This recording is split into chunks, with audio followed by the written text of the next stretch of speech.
a guide you to add text to your Instagram story. So let's see how to add. You can open your Instagram, tap on the profile there.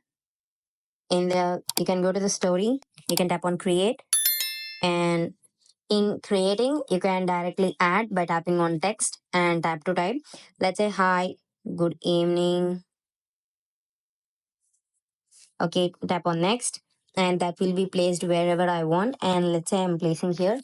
And let's say if you are taking it from the camera roll, and I'm selecting this picture.